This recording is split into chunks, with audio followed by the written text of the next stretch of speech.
37 migrants subsahariens assassinés par l'Union européenne, le Maroc et l'Espagne.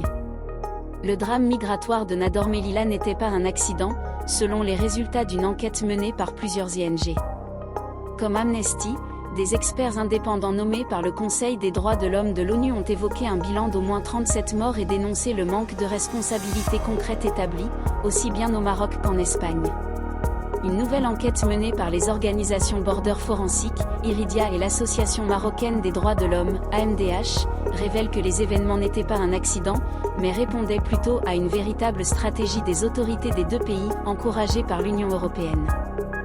Dans cette nouvelle enquête, basée principalement sur des témoignages de survivants recueillis au Maroc et en Espagne, ainsi que sur des documents officiels, des vidéos et des images jusqu'ici inaccessibles, les ONG documentent la violence et l'extrême déshumanisation des migrants, lors de la journée du 24 juin 2022, ainsi que le manque de justice. Selon les résultats de l'enquête, les forces de sécurité espagnoles et marocaines ont délibérément permis aux migrants de s'approcher de la frontière, une fois sur place, les ont dirigés vers le poste frontière, où ils ont ensuite été attaqués par des agents des deux pays. L'usage intensif des gaz lacrymogènes et le climat de panique qui en a résulté, affirment les ONG, ont produit les premiers morts. Avec cette enquête, nous voulons remettre sur la table les demandes de justice des blessés et des familles des disparus qui attendent toujours des réponses, déclare Maître Daniela Lococo, coordinatrice des migrations de l'organisation Iridia.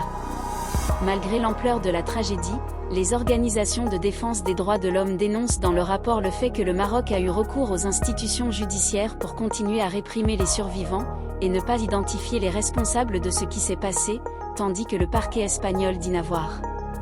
trouvé aucune preuve d'un crime commis par les forces de sécurité du pays et a clôturé son enquête sur les événements.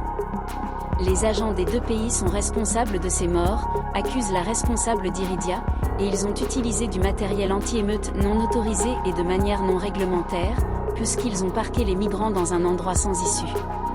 De nombreuses personnes interrogées par les ONG ont raconté qu'il était impossible de respirer en raison de la quantité de fumée et des embruns ainsi que de l'utilisation de balles en caoutchouc.